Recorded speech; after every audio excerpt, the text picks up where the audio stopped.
Shalom, I'm Nama Rue. This is my husband, Rabbi David Rue. And we've been learning about the incredible opportunity to observe holy days and holy times, right? So just like how on the seventh day we rest on the Jewish Sabbath, Shabbat, also on the seventh year, the land rests. When Jews are in the Holy Land, we adapt our entire agriculture based around this, and it affects everything we do in the kitchen, and certain food has a special sanctity grown by Jews in the Holy Land.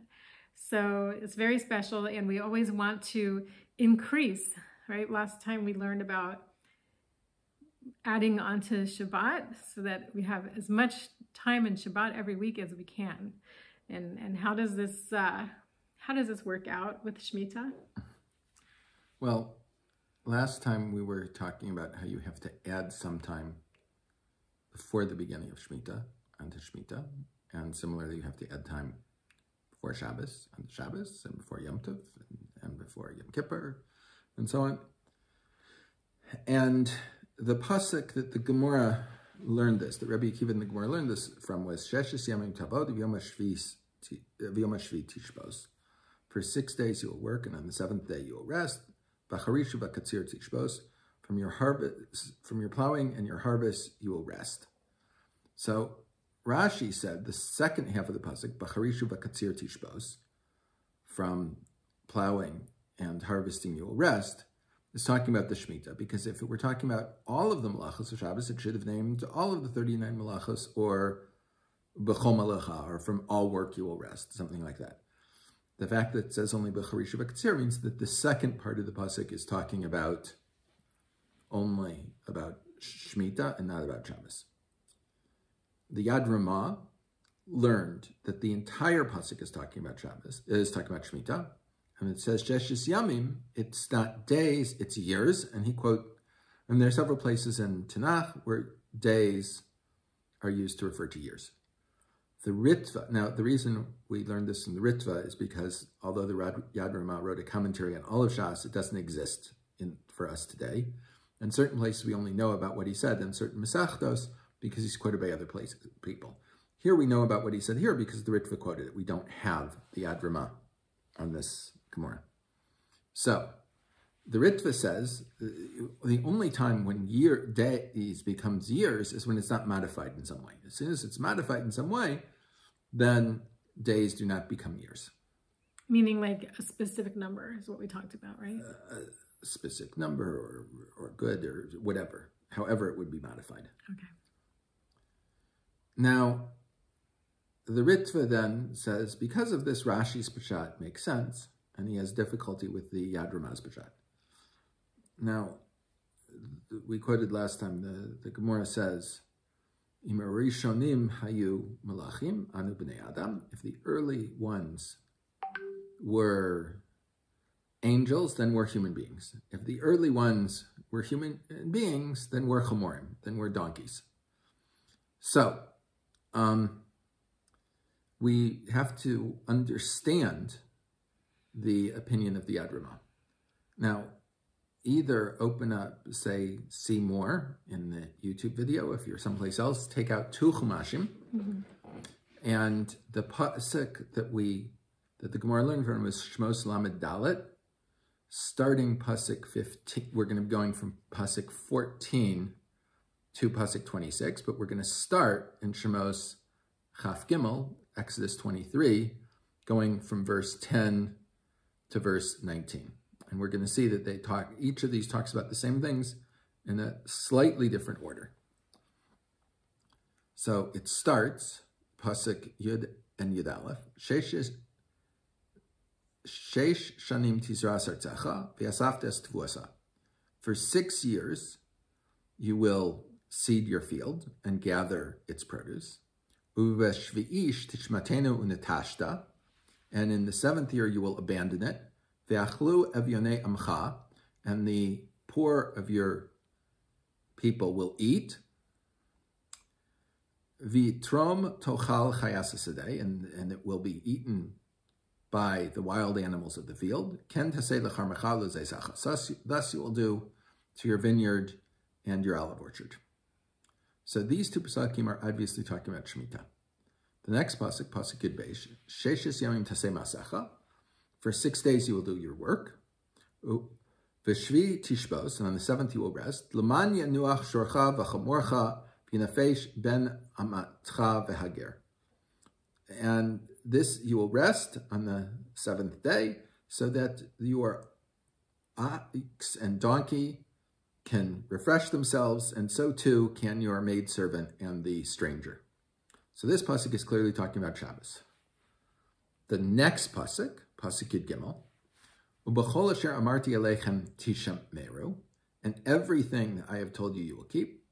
V'shem Elohim acharim lo saskiru lo yishma al picha, and the names of other gods you will not mention; they will not be heard on your lips. This is talking about the prohibition of idolatry. Pasuk Yud Gimel, Yud Dalet, excuse me. Shalosh regalim tachogli b'shana. You will have 3 festivals for me in the year. Es Chag HaMatzos tishmor, the festival of matzos you will keep. Shivas yamim tocha matzos, for 7 days you will eat matzos. Kasher tzivisicha l'moed chodesh ha'aviv, like I command you in the month of the spring. Kivo yitzasim mitzrayim v'lo yeruf v'nai rikam. And because in the month of spring you left Egypt, and you will not see my face empty-handed. The next pasuk, Tes Zion, talks about Shavuos and Sukkos. V'chag katsir b'kurei masecha, and the harvest festival, the first of your fruits, asher tisra b'sadeh, that you will plant in the field. V'chag asif, and the festival of gathering, b'tzei sashana, when the year turns, b'aspachat masecha minasadeh, and you will gather everything you did from the field. So these are the first one is Shavuos, and the second one is Sukkos. Now the next pasuk, pasuk Yud Zion, talks about the Karban Chagiga, the festival offering. Shlosh pamim b'shana yirei kol zochorchas p'nei Adon Hashem.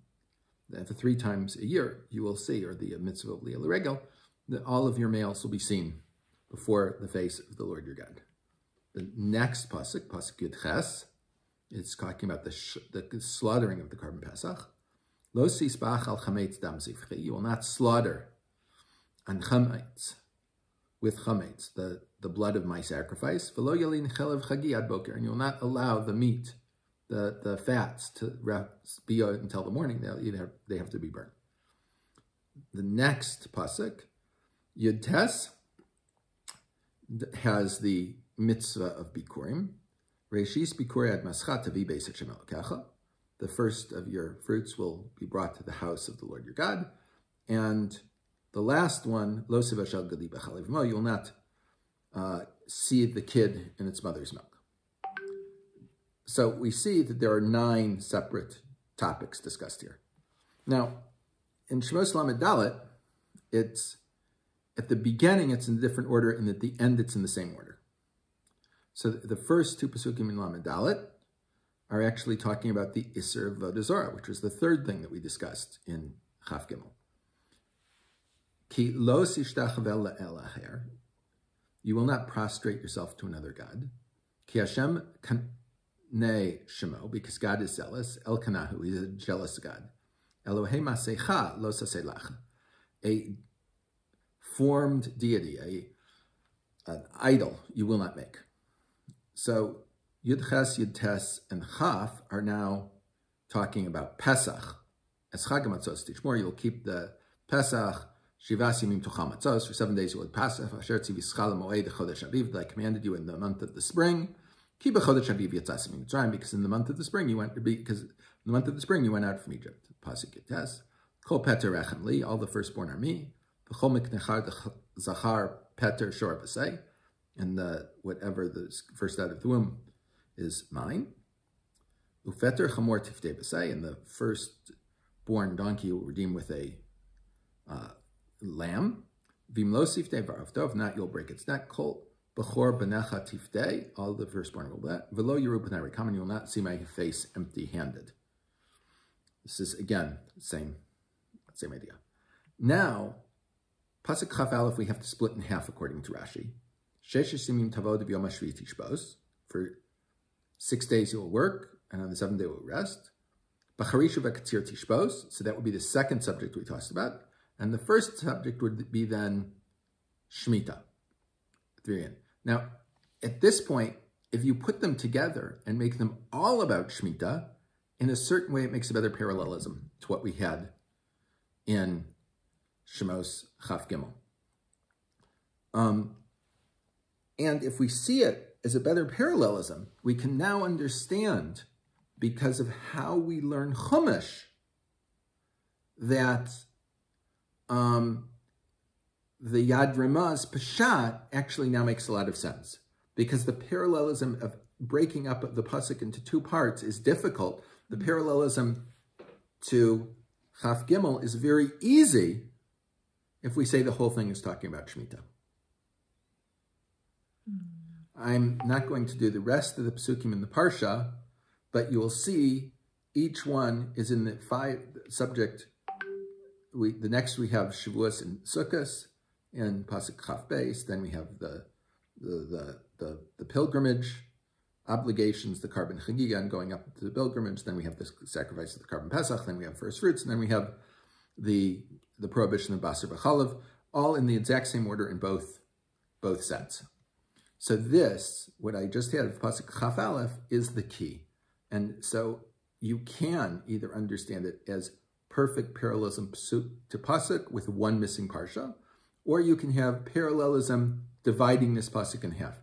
Either way, comparing the two parshas makes a lot of sense. And when you compare the two parshas like this, then you can properly understand the Yad Ramah's Peshat, of how he understands these psukim. But either way does work for Rabbi Akiva's Peshat, that we always have to be Mosif Michol ala Kodesh. We always have to add from the profane weekdays, from the profane year, onto the following time of sanctity and Kedusha. Maximize the opportunity for the sacred times. Yes, always.